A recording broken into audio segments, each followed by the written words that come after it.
चलिए, तो ये आंसर आ जाएगा इसका 4 × 10⁻⁻² आर्स इनवर्स। ठीक है, वो कैलकुलेशन कर लेना आप। नेक्स्ट, इसके बाद अगला क्वेश्चन क्या है, फॉर ए गिवन रिएक्शन, एक रिएक्शन गिवन है 2A + 3B gives 4C + 5D, simple reaction है।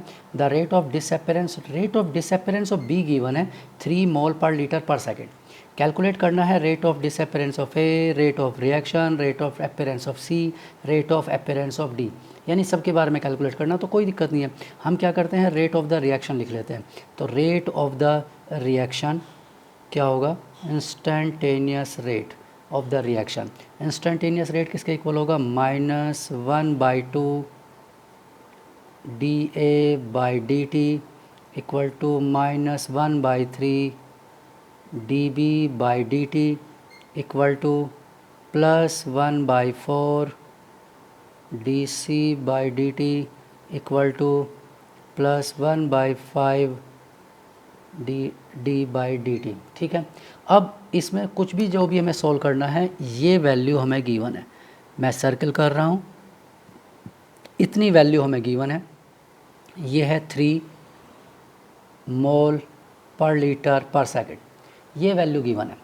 और हमें कैलकुलेट क्या करना है, रेट ऑफ, एक तो ये इंस्टेंटेनियस रेट, तो इसका मतलब इसे 3 से डिवाइड कर दो, सीधा सीधा 3 से डिवाइड हो गया, आंसर कितना आ गया, 1 मोल पर लीटर। तो ये तो आ जाएगा इसका आंसर 1 मोल पर लीटर पर सेकेंड। ठीक है, इसका तो आंसर ये आ गया। अब rate of disappearance of A solve करना है, तो इट इज़ अननोन, ये है, इसे हमें सोल्व करना है। इसका मतलब हमें क्या करना है, इस 2 को राइट साइड में ले जाकर मल्टीप्लाई कर देना है। तो 3 से 3 तो कैंसिल आउट हो गया, यानी कि 1, और मल्टीप्लाई बाय 2 यानी कि 2। तो रेट ऑफ डिसअपेरेंस, इसका कितना आंसर आ गया, इसका आंसर आ गया 2 मोल पर लीटर पर सेकेंड। ठीक है, अब rate of appearance of C, rate of appearance of C यानी कि ये अननोन है, ये अननोन है। ठीक है, अब ये क्या होगा, ये 4 टाइम्स होगा, यहाँ पर 3/3 ये तो 1 हो गया। ठीक है, और अब ये इधर जाकर क्या हो जाएगा, 4 से मल्टीप्लाई हो जाएगा, यानी कि ये 4 आंसर आ जाएगा इसका, 4 मोल पर लीटर पर सेकेंड। ठीक है, और ऐसे ही डी को सॉल्व कर लीजिए, ये डी 5 टाइम्स आ जाएगा, ये अननोन है हमारा डी, तो ये इधर जाकर इसके साथ क्या होगा, मल्टीप्लाई में चला जाएगा। तो 3 × डिवाइड बाय 3 तो कैंसिल आउट, और 1 आ जाएगा, मल्टीप्लाई बाय 5 यानी कि इसका आंसर 5 मोल पर लीटर पर सेकेंड।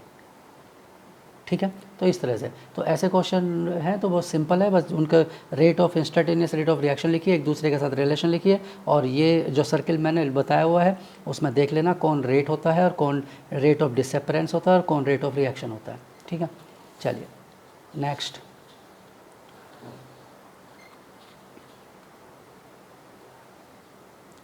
ये नेक्स्ट क्वेश्चन है, during the nuclear explosion one of the product is strontium 90। ठीक है, एक प्रोडक्ट स्टोनशियम 90 बनता है, इसका मास नंबर या एटॉमिक मास कह सकते हैं, with half life of 28.1 year, इसका हाफ लाइफ है। If 1 microgram of strontium was absorbed in the bones of A newly born baby. ठीक है, जिस टाइम एक्सप्लोजन हुआ उसी टाइम पर न्यूली बॉर्न बेबी है, इंस्टेड ऑफ कैल्शियम, यानी कि उसकी बोन्स ने कैल्शियम के प्लेस पर स्टोनशियम को एब्जॉर्ब कर लिया। ठीक है, how much of it will remain, यानी स्टोनशियम का कितना अमाउंट रिमेन रहेगा after 10 year and after 60 year. ये सब्जेक्टिव टाइप का क्वेश्चन है, 2 बार सोल्व करना है, 10 year and 60 year. If it is not lost metabolic, मतलब ये मेटाबॉलिकली बॉडी में कहीं भी कंज्यूम नहीं होता है, लॉस नहीं होगा उसका, लॉस होगा तो केवल हाफ लाइफ के थ्रू, यानी डिके के थ्रू लॉस होगा। और आपको पता ही है कि radio active reactions follows the first order kinetics. तो ठीक है, k equal to 0.693 upon T half equal to 0.693 upon T half कितना है, 28.1 ईयर्स, इक्वल टू, क्योंकि आंसर भी ईयर्स में आएगा, ईयर्स में वैल्यू गिवन है। उसके बाद इक्वल टू 2.3, अब कहाँ आपको सोल्व करना है, 10 year, after 10 year, 10 log initial कितना है, 1 माइक्रोग्राम, ये तो वेट दिया हुआ है 1 माइक्रोग्राम, 1 × 10⁻⁻6 ग्राम। अब मैं इसे क्या करता हूँ, 90 से डिवाइड कर देता हूँ, 90 ग्राम से इससे क्या हो जाएगा, इसका नंबर ऑफ मोल्स आ जाएंगे। ठीक है, नंबर ऑफ मोल्स, वैसे वेट भी लिख सकते हैं डायरेक्ट, क्योंकि मैंने बताया था रेशो में तो कुछ भी लिखो। और ये यहाँ पर क्या होगा, वेट मान लेते हैं W, let the W is the weight, W gram बचा हुआ है, डिवाइड बाय क्या लेना पड़ेगा, 90 ग्राम, क्योंकि मोलर मास से डिवाइड करना, तो मैंने कहा ना 90 से 90 वो मोलर मास से molar mass already cancel out हो जाएगा। आप डायरेक्ट वेट भी लिख सकते हैं क्योंकि ये रेशो है, क्योंकि वो जो कॉमन रहेगा वो दोनों के लिए कांस्टेंट कॉमन रहते हैं। ठीक है, तो अब यहाँ से क्या सॉल्व करना है, डब्लू को सॉल्व करना है। ठीक, और 10 अब ये सॉल्व कर लेते हैं, तो ये कितना आंसर आएगा, ये आ जाएगा यहाँ से ये हो गया 6.93 अपॉन 28.1। ठीक, और ये इधर मल्टीप्लाई 2.303। ठीक है, इक्वल टू, ठीक, और ये कितना है, लॉग 10⁻⁻6 अपॉन डब्लू। ठीक है, ये वैल्यू है हमारे पास। अब हम इसे क्या करेंगे, डिवाइड कर लेंगे। ठीक है, सॉल्व कर लेंगे इसे। ये लगभग ये कितना आ जाएगा, 23 69 3 और ठीक। तो यहाँ से डब्लू को सॉल्व कर लेना, बस एंटी लॉग लेना पड़ेगा आपको, इस वैल्यू को सॉल्व करना है, उसके बाद इसका एंटी लॉग लेना है। ठीक है, इस तरह से आप इसे सॉल्व कर सकते हैं। ठीक, ये तो हुआ 10 ईयर का।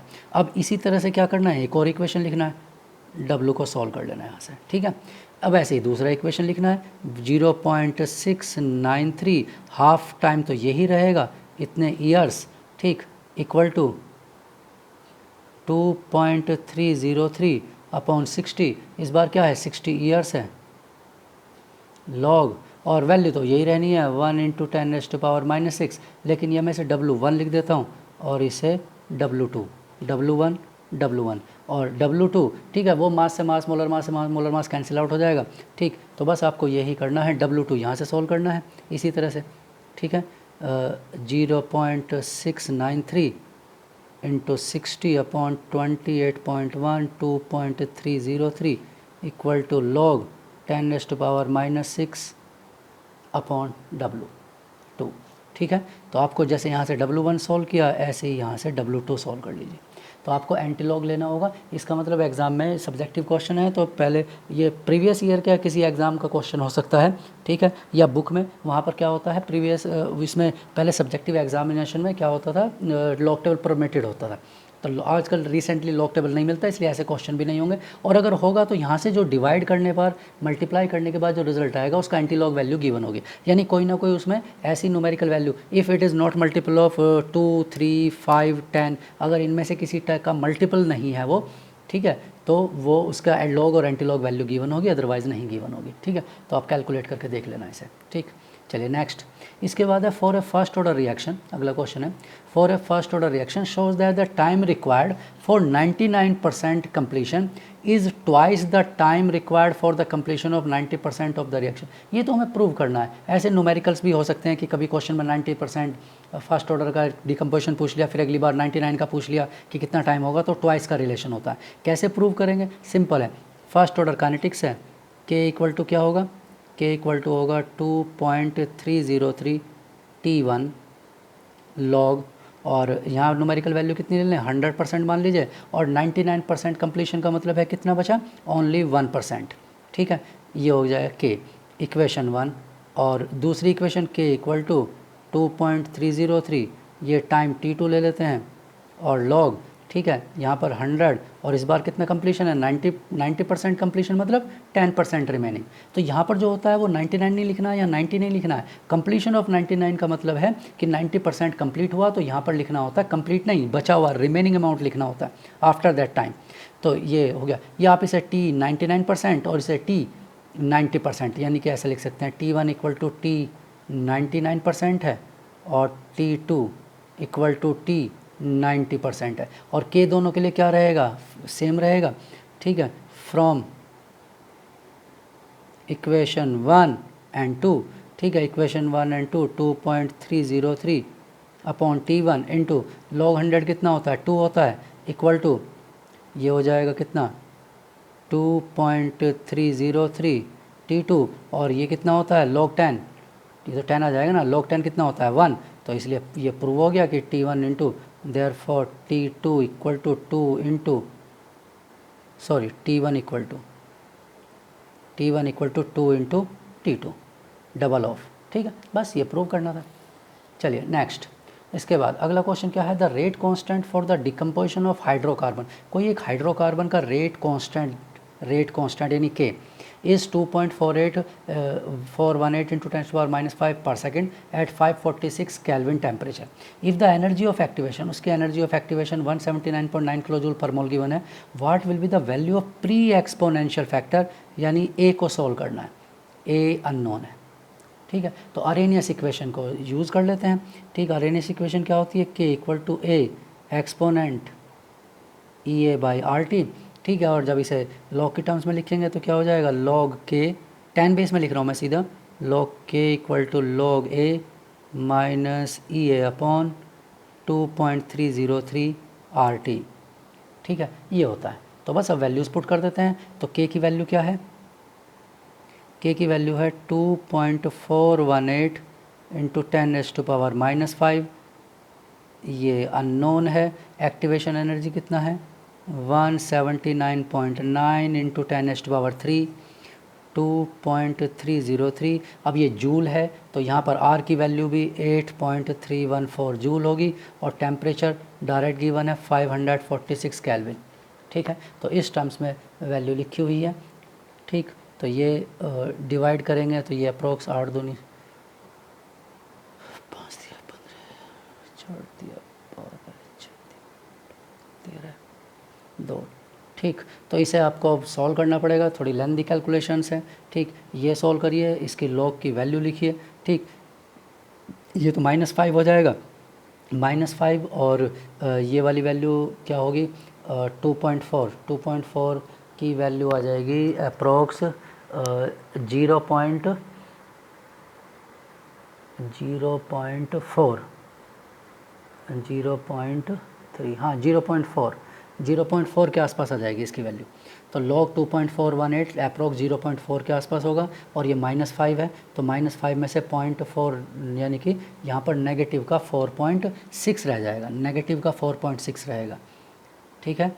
नेगेटिव का 4.6, नेगेटिव 4.6 इक्वल टू, अब ये वाली जो भी न्यूमेरिकल वैल्यू आएगी वो डेफिनेटली बड़ी वैल्यू होगी, हायर वैल्यू होगी। ये इधर जाकर क्या हो जाएगा, पॉजिटिव में आ जाएगा, इस वाली टर्म को इधर पॉजिटिव ले जाएंगे, इधर पॉजिटिव ले जाएंगे, ठीक है। तो ये जो रिज़ल्ट आएगा वो रिज़ल्ट पॉजिटिव होगा, उसके बाद उसका एंटी लॉग ले लीजिए, ठीक है, जो भी वैल्यू आएगी और सॉल्व कर लो, ठीक है। यहाँ से जो भी रिज़ल्ट आएगा, ये मैंने इधर का तो बता दिया आपको कि कितना आंसर आएगा इसका, ठीक है। राइट हैंड वाला थोड़ा लेंथी कैलकुलेशन है, ठीक। अप्रोक्स से काम नहीं चलने वाला, ठीक है, कि मैं अप्रोक्स कैलकुलेशन कर दूंगा तो उससे काम नहीं चलेगा, इसलिए आपको पूरा कैलकुलेट ही करना पड़ेगा। तो कैलकुलेटर का यूज़ करके, क्योंकि सब्जेक्टिव क्वेश्चन है तो टाइम टेकिंग तो होगा ही, तो कैलकुलेटर का यूज़ करो या कैलकुलेशन करो इसे और आगे सॉल्व कर लो। और फिर भी कोई प्रॉब्लम है तो बता देना, मैं इसे सॉल्व करके रख लूँगा और नेक्स्ट लेक्चर में आपको एक्सप्लेन कर दूँगा, अगर किसी को लगता है कि उससे सॉल्व नहीं हुआ है तो, ठीक है।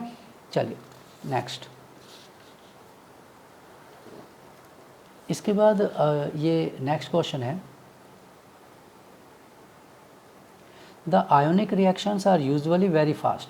अब लिखवाया हुआ भी है very fast reaction, very slow reaction और मॉडरेट। तो वेरी फास्ट में आयोनिक रिएक्शन लिखी हुई है, तो वो क्यों फास्ट है वो हमें बताना, वेरी फास्ट होती हैं। The energy of the interaction between the charge ion is greater than that of the neutral molecules. मतलब न्यूट्रल मॉलिक्यूल्स के बीच में जो एनर्जी इंट्रैक्शंस होगा वो कम है और चार्ज आयन के बीच में ज़्यादा है। मैंने शायद ऐसा नहीं लिखवाया होगा, मैंने आपको लैंग्वेज लिखवाया होगा। आयनिक रिएक्शंस फास्ट क्यों होती हैं, क्योंकि इसमें ऑलरेडी आयन्स प्रेजेंट होते हैं। It does not involve real bond breaking, यानी कि यही होगा रियल बॉन्ड, मतलब बॉन्ड ब्रेकिंग एक्चुअल में होता ही नहीं है उसमें, ठीक है, वो पहले ही ब्रेक हो चुका होता है रिएक्शन से पहले। These reactions are highly exothermic, नहीं ऐसा कुछ नहीं है, बहुत सारी ऑर्गेनिक रिएक्शंस हाईली एक्सोथर्मिक होती हैं, ठीक है। जैसे न्यूक्लियर रिएक्शंस हाईली एक्सोथर्मिक है, लेकिन वो फास्ट नहीं होती हैं, स्लो प्रोसेस होता है, ठीक। मतलब जो अगर हाँ इंस्टेंट अगर रिएक्टिविटी उसकी बात करें तो फिर तो वो उसमें न्यूट्रॉन्स बहुत ज़्यादा बनते हैं, बम्बार्डमेंट एक्सप्लोजन की वजह से वो फास्ट हो जाती हैं रिएक्शन, ठीक है। लेकिन ऐसी बहुत सारी रिएक्शंस होंगी जो क्या होंगी, तो इसका आंसर तो सेकंड है, ठीक है। तो these reactions are highly exothermic. तो ऐसा कुछ जरूरी नहीं है कि आयनिक रिएक्शंस हाईली एक्सोथर्मिक होती हैं। हाँ, जनरली आयन जब कंबाइन करते हैं तो एनर्जी रिलीज तो होती है, लेकिन वो ऑर्गेनिक में बहुत सारी रिएक्शंस होती हैं। ऐसा the number of the collision between ions per unit volume per second are very high. Number of collision से कुछ नहीं होता है, आपको लिखवाया हुआ है। 3 फैक्टर होते हैं, एक टेम्परेचर होता है, एनर्जी, एक्टिवेशन एनर्जी वाला, ठीक है, एक कोलिजन और एक ओरिएंटेशन। तो ये सब इन्वॉल्व होना चाहिए, तब हम कहेंगे। लेकिन ऐसा नहीं है इसमें सिर्फ कोलिजन से काम चल जाएगा, नहीं, कोलिजन तो किसी और मॉलिक्यूल के भी ज़्यादा हो सकते हैं। तो answer, it does not involve real bond breaking. यानी आयनिक रिएक्शंस में बॉन्ड, क्योंकि पहले से बॉन्ड ब्रेक ऑलरेडी है, पानी में डिजोल्व करते ही वो ब्रेक हो जाते हैं। यानी Na पॉजिटिव Cl नेगेटिव पहले से अवेलेबल है, Ag पॉजिटिव NO3 पहले से अवेलेबल है, बस इन्हें कंबाइन करना है, ठीक है, इसलिए ऐसा होता है। नेक्स्ट, इसके बाद है ये, from the following data the EA of for the reaction, calorie पर मोल में EA बताना है, एक्टिवेशन एनर्जी बताना है। अब ये इंफॉर्मेशन गिवन है तो ठीक है, जैसे log 10 गिवन है तो हमारे पास फॉर्मूला होता है इससे रिलेटेड। फॉर्मूला क्या होता है, log K2 upon K1 equal to EA upon 2.303 R। अब कैसे भी लिख सकते हैं इसे, 1/T1 माइनस 1/T2, या तो अगर आपको इन्हें यूज़ करना है तो ये लिखिए, और अगर आप इस टेम्परेचर को यूज़ करना चाहते हैं, ठीक है, तो आप ऐसे लिखिए, log K2 upon K1 equal to, Arrhenius constant यहाँ इसलिए नहीं है क्योंकि वो we assume that within that this temperature range it remains constant, T2 minus T1 upon T1 T2, ठीक है। तो आप दोनों में से कोई से भी तरीके को यूज़ कर सकते हैं। डायरेक्ट 1/T की वैल्यू गिवन है, डायरेक्ट वो लिख सकते हैं, ठीक है, या फिर T2 minus T1 upon T1 T2 ऐसे भी लिख सकते हैं इसका यूज़ करके। तो जैसे भी आप चाहें वैसा कर सकते हैं, कोई प्रॉब्लम नहीं है। और लॉग, ये तो डायरेक्ट लॉग की वैल्यू गिवन है तो हम सीधा लिख देते हैं log K2 minus log K1 किसके इक्वल है, 2.9 1 यानी 1.8 equal to, activation energy unknown है। अब कैलोरी पर मोल में आंसर कैलकुलेट करना है, तो इसका मतलब है कि R की वैल्यू 2 यूज़ करेंगे, ठीक है, और हम 1/T1 वाला ही ले लेते हैं। तो 1/T1 कितना है, 1.5 इंटू 10⁻⁻3, और ये कितना है T2, 1.3 इंटू 10⁻⁻3।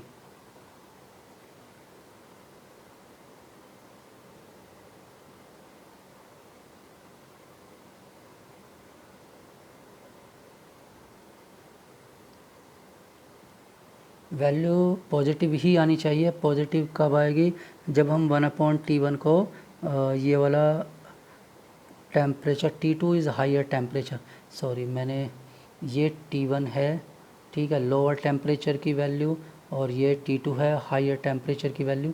तो रिज़ल्ट 1.3 माइनस 1.5, यहाँ 1.3 आएगा, 1/T की वैल्यू में अगर लेंगे, और यहाँ 1.5 आएगा, ठीक है, क्योंकि आंसर क्या होना चाहिए, पॉजिटिव आना चाहिए, नेगेटिव नहीं आना चाहिए, ठीक है, answer should not be negative. इसलिए मैंने इसे T1 1/T1 को ये ले लिया, 1.3 इंटू 10⁻⁻3, ठीक है, और 1/T2 को 1.5 इंटू 10⁻⁻3, ठीक, 1/T टेम्परेचर की उसकी टर्म्स में, ठीक है, क्लियर, क्योंकि T2 ग्रेटर होना चाहिए, T2 ग्रेटर ही होगा, T2 ग्रेटर दैन T1, तो T2 अगर ग्रेटर है तो डिवाइड करने से 1/T का आंसर क्या आएगा, छोटा आएगा, ठीक है, और T1 का इसका आंसर ये आएगा, सॉरी ये तो पूरा 1/3 गिवन है, इसमें इसकी रिक्वायरमेंट ही नहीं है, सॉरी, ये तो सीधा ही लिखा जाएगा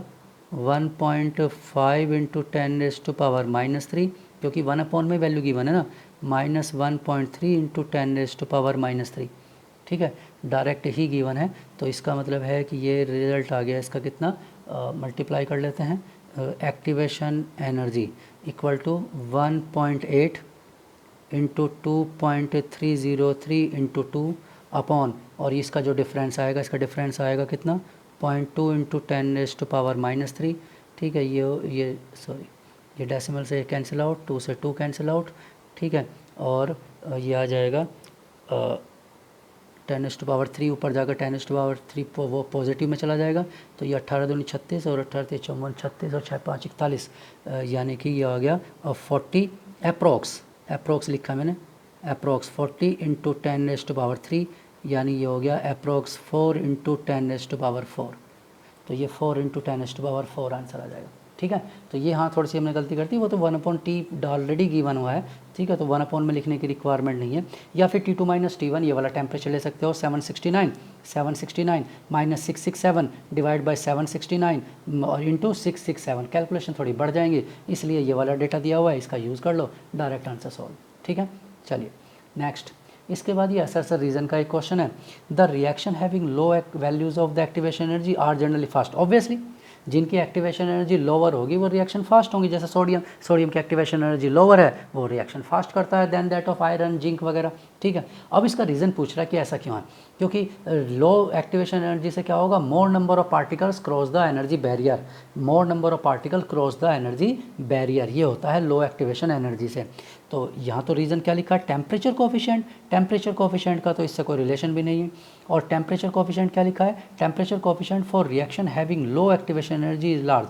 नहीं, टेम्परेचर कोफिशिएंट केवल दो टेम्परेचर 10 डिग्री के डिफरेंस पर दो कांस्टेंट वैल्यूज़ यानी रेट का डिफरेंस, रेट का रेशो होता है।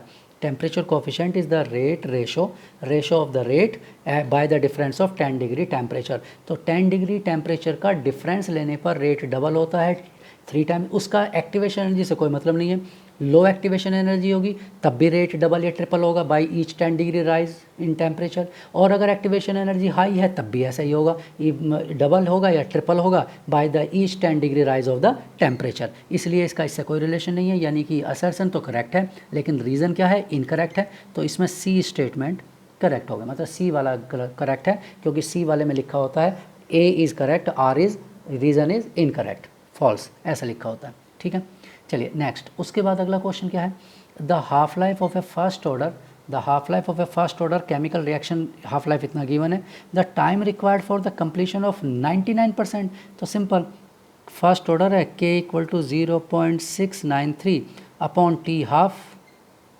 0.693, टी हाफ कितना है 6.93 मिनट्स इक्वल टू 2.30 थी। क्या फाइंड आउट करना, टाइम रिक्वायर्ड, टाइम अननोन है, लॉग, और ये इनिशियली 100 मान लेते हैं, कंप्लीशन ऑफ 99 यानी कि 1% बचा हुआ है, तो ठीक है।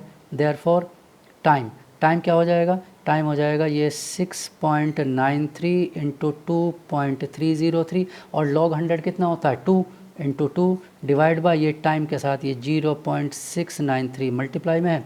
ठीक है, तो यहाँ पर सॉल्व कर लेते हैं इसे, ये हो जाएगा कितना, एक ज़ीरो पुट कर देते हैं।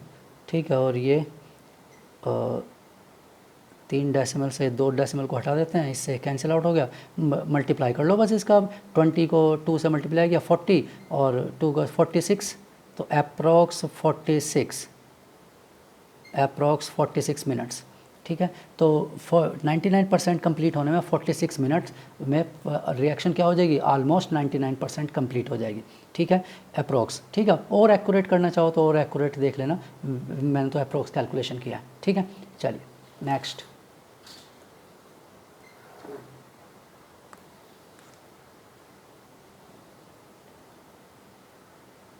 नेक्स्ट क्वेश्चन है, if I capital I is the intensity of the absorbed light. Intensity का मतलब होता है नंबर ऑफ पैकेट्स, आपको समझाया हुआ है एटॉमिक स्ट्रक्चर में।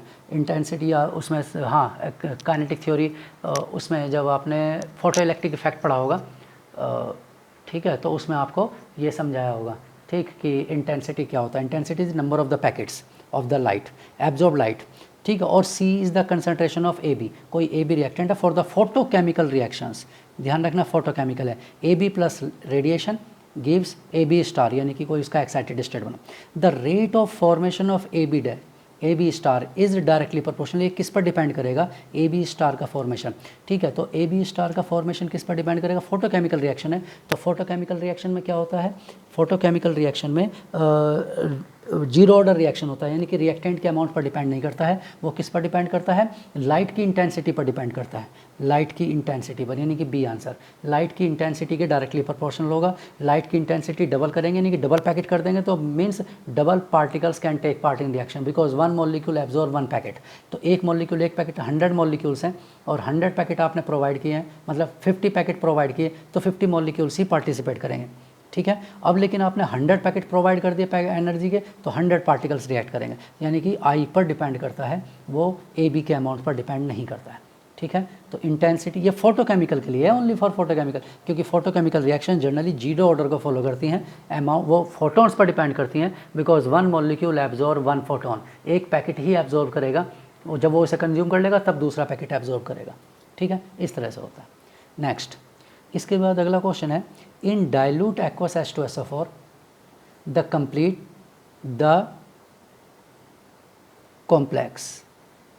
The complex di aquo di oxalatoferrate second, ये कॉम्प्लेक्स है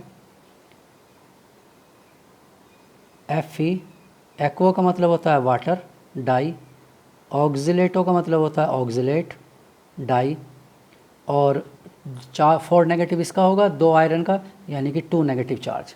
ferret is oxidize by MnO4 negative, is oxidize by MnO4 negative in aqueous H2SO4, यानी कि H पॉजिटिव मीडियम, ठीक है, H पॉजिटिव मीडियम। H2SO4 लिखना चाहो H2SO4 लिख लो, ठीक है, वैसे तो H पॉजिटिव का ही यूज़ होना है, ठीक है। तो H पॉजिटिव मीडियम, और प्रोडक्ट क्या बनेगा, मैग्नीज कन्वर्ट हो जाता है Mn2 पॉजिटिव में प्लस, ठीक है, और ये यहाँ पर क्या बनेगा, आयरन का कॉम्प्लेक्स, आयरन ऑक्सीडाइज होगा इसमें, FeH2O ट्वाइस, C2O4 ट्वाइस, और अब ये 4 नेगेटिव है, और ये वाला आयरन क्या हो जाएगा 2 पॉजिटिव से, यानी यहाँ पर 2 पॉजिटिव और यहाँ आयरन क्या हो जाएगा 3 पॉजिटिव, तो चार्ज सिर्फ 1 रह जाएगा, 1 चार्ज, ठीक है। और साथ में क्या होगा, वह H2O वैसे बैलेंस करने की रिक्वायरमेंट है नहीं, पर ऑक्सीजन हाइड्रोजन है तो इसलिए हमने बैलेंस कर लिया, ठीक है। तो जब आप इस रिएक्शन को बैलेंस करेंगे तो इसका एन फैक्टर 5 लिखेंगे, इसका एन फैक्टर 5 लिखेंगे, इसका एन फैक्टर 1 लिखेंगे, ठीक है, होगा ही। इसका एन फैक्टर +7 से +2, +7 से +2 5 है, और इसका एन फैक्टर +2 से +3 1 है, तो क्रॉस मल्टीप्लाई करेंगे, यानी कि इसके 5 मॉलिक्यूल्स, ये हो जाएगा 5, ये होगा 1, ठीक है। अब ये राइट लेफ्ट में 5 है तो राइट हैंड साइड में भी 5 होगा, यानी कि हमें बैलेंस करना होगा इक्वेशन को। क्यों बैलेंस क्यों करना होगा, क्योंकि देखो क्या लिखा है, for this reaction the ratio of the rate of change of D, यानी कि हमें एक्चुअल में सॉल्व करना है DH/dt, ठीक है, to the rate of the change of DMnO2/dt, ये हमें सॉल्व करना है। तो उसके लिए हमें दोनों के रेट को इक्वल करना होगा, और दोनों के रेट कब इक्वल होंगे, जब हम उसे बैलेंस इक्वेशन करेंगे तब इक्वल होगा, नंबर ऑफ मोल से डिवाइड करने पर, स्टोइकियोमेट्री से डिवाइड करने पर, ठीक है। तो अब इसमें यहाँ पर अगर मैं बैलेंस करूँगा तो यहाँ क्या आ जाएगा, 8H पॉजिटिव आएगा, ठीक, और यहाँ पर क्या होगा 4H2O, ठीक है।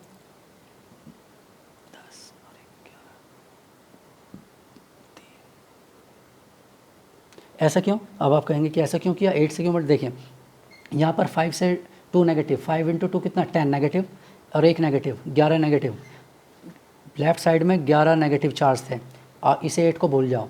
राइट में 2 पॉजिटिव थे और 5 ये नेगेटिव, यानी कि राइट में क्या थे, कितने थे 3 नेगेटिव। तो राइट में 3 नेगेटिव चार्ज था, लेफ्ट में 11 नेगेटिव था, तो हमें दोनों तरफ चार्ज इक्वल करना है एसिडिक मीडियम में। तो हम क्या करेंगे 8H पॉजिटिव ऐड कर देंगे, तो 8H पॉजिटिव ऐड हो जाएगा तो -3, तो लेफ्ट में भी -3 चार्ज हो जाएगा, राइट में भी -3 चार्ज हो जाएगा, रिएक्शन बिकेम बैलेंस। हमें केवल ये 2 ही बैलेंस करने थे, लेकिन इन 2 को बैलेंस करने के लिए इसे भी बैलेंस करना पड़ना नेसेसरी था चार्ज के लिए, ठीक है। तो अब हमने इसे 5 और 1, तो ठीक है लिख देते हैं, इंस्टेंटेनियस रेट इंस्टेंटेनियस माइनस इसका स्टोइकियोमेट्री तो 1 है, तो ये तो कुछ लिखना ही नहीं है, DMnO4 negative upon dt equal to -1/8, क्योंकि इसका स्टोइकियोमेट्री 8 है, 1/8 DH पॉजिटिव बाई dt। इसका मतलब है कि इनका रेशो ऑफ द रेट, तो अब रेशो देख लीजिए क्या है इसका, 1:8 है, मतलब ये अगर ये 1 है तो ये इसका क्या होगा, इससे 8 टाइम्स, मतलब ये 1 है तो ये इससे 8 टाइम्स ज़्यादा है, ठीक है। तो MnO charge change of the H positive to the rate of the change of MnO4 negative, तो इसको इससे डिवाइड करना है, इसको इससे डिवाइड करना है, ठीक है। तो इसकी वैल्यू को कुछ भी XYZ ले लीजिए तो दोनों का रिलेशन आ जाएगा सीधा सीधा, ठीक है। 8:1 का रेशो आ जाएगा, ठीक। यानी कि इसके एक, या वैसे भी सामने देख सकते हैं, if 1 mole of MnO4 negative take part in reaction, तो 8 मोल्स इसके पार्टिसिपेट करें, यानी H पॉजिटिव है 8 times more rate of change than that of MnO4 negative, ठीक है, 8 टाइम्स मोर। चलिए नेक्स्ट, इसके बाद अगला क्वेश्चन है, in a first order reaction, first order reaction of reaction है A/A-X was found to be 8, मतलब सीधा सीधा A/A-X दे दिया है और फर्स्ट ऑर्डर है, तो बस सॉल्व भी क्या करना है इसमें, K इक्वल टू 2.303 अपॉन कितना टाइम है, after 10 minute, after 10 log A/A-X, तो सीधा K इक्वल टू 2.303 बाई 10 और log A/A-X कितना दिया हुआ है 8, तो 8 का मीनिंग क्या होगा 2.303 और 3 log 2, ये इसका मीनिंग होगा, ठीक है। क्यों, क्योंकि 2⁻³ होगा, 8 के प्लेस पर हम 2⁻³ लिख सकते हैं और इसे लिख सकते हैं 3 log 2, तो ये रहा 3 log 2, ये आंसर आ गया 2.303 इंटू 3 log 2 डिवाइड बाई 10, ये आंसर आ गया, ठीक है। चलिए नेक्स्ट, इसके बाद आगे क्या कहता है, अगला क्वेश्चन है 75% of the first order reaction, 75% of first order reaction was found to complete in 32 minutes, 75% तो 32 मिनट में हो जाता है, तो 50% van will 50% of the same reaction complete, तो कोई प्रॉब्लम नहीं है।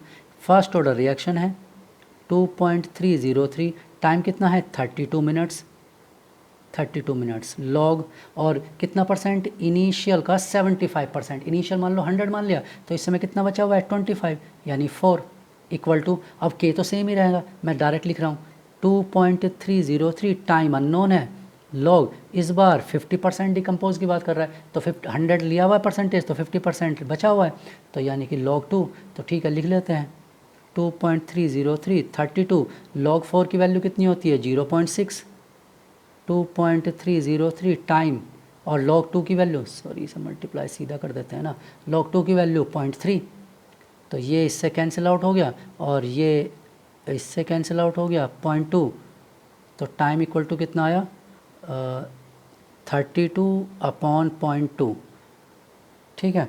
तो ये हो गया,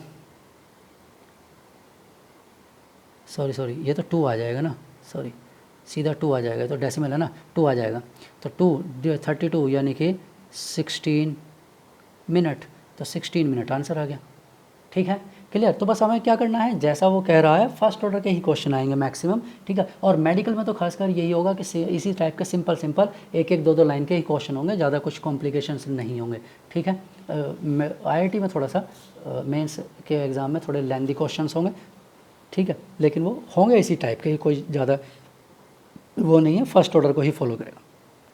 चलिए इसके बाद अगला है the accompanying figure depicts the change in concentration of the species X and Y, ये X एंड Y, ये Y प्रोडक्ट है और X रिएक्टेंट है, तो रिएक्टेंट का अमाउंट डिक्रीज़ हो रहा है टाइम के साथ, Y का अमाउंट इंक्रीज़ हो रहा है किसी एक पॉइंट पर as a function of time, यहाँ टाइम लिया हुआ है। The point of intersection, intersection का पॉइंट है, इस टाइम पर ये इंटरसेक्शन हो गया है ऑफ द टू कर्व्स, अब ये टाइम क्या है ये हमें बताना है, ठीक है। तो यहाँ पर दोनों की कंसंट्रेशन इक्वल है, तो X to Y ये A है, ये 0 होगा, A-X और यहाँ पर X है, ठीक है। तो अब ये टाइम 0 और टाइम t की बात कर रहा है, इस t को जानना चाहता है, और कब, जब A-X इक्वल टू X है, दोनों की वैल्यू इंटरसेक्शन का मतलब क्या है, when A-X equal to X, तो A इक्वल टू क्या हो जाएगा 2X, means X equal to A/2, A/2 का मतलब कितना हुआ कि 50% डिकम्पोज हो गया, ठीक है। ये डिकम्पोज अमाउंट ही तो है ना, यानी कि ये A है और ये A/2 हो गया है, तो इसका मतलब है यहाँ पर A/2 बचा हुआ है ना, तो A और A/2 इसका मतलब ये हाफ टाइम की बात कर रहा है, T हाफ है, मीन्स T हाफ 50% डिकम्पोज हो गया, 50% अंडरगोज इन डिकम्पोजिशन, यानी ये इंटरेक्शन पॉइंट T हाफ को शो करता है, ठीक है। और इसका किसी ऑर्डर वगैरह से कोई रिलेशन नहीं है, सिंपल वो है, ठीक है, कि X उसकी जैसा उसने कहा वैसा हमने लिख दिया, ठीक है। चलिए नेक्स्ट, आगे कहता है, अगला क्वेश्चन क्या है, the rate constant K is numerically the same, numerical value same है फॉर 3 रिएक्शन, 3 रिएक्शन कौन कौन सी, first order, second order and third order reaction, first order का के, सेकंड ऑर्डर का और थर्ड ऑर्डर का, ठीक है। Which one is true eight a moment, which one is true at a moment for rate of 3 reactions if concentration of the reactant is same, concentration अगर same होगी and greater than 1m, ठीक है। चलिए तो हम लिख लेते हैं, पहले हम लिखते हैं फर्स्ट ऑर्डर के लिए, R1 equal to K A raise to power 1, second order R2 equal to K 2 A raise to power 2, third order R3 equal to K 3 A power 3। अब ठीक है, K1 equal to K2 equal to K3 given है, ठीक है, इनकी value given है, ठीक। और अब वो कहता है अब A की वैल्यू की बात करते हैं, ठीक है, and if A equal to 1, अगर हम A को 1 ले लें then R1 equal to R2 equal to R3, तो आंसर A आ सकता है, फर्स्ट आ सकता है, ठीक है। If A is greater then 1, अगर उससे बड़ा है तो क्या होगा, 1 से बड़ा है, तो मान लो 2 है, 3 है, कुछ भी है, 2 है, तो ये 2 आंसर आएगा, इसका 2 रेज़ टू पावर 2 यानी 4 आंसर आएगा, इसका 2 रेज़ टू पावर 3 यानी 8 आंसर आएगा। Then R3 is greater than R2 greater than R1 यानी कि थर्ड आंसर आएगा। तो इस केस में तो इसने लिख दिया same and greater than 1m, greater than 1m मतलब थर्ड आंसर आएगा।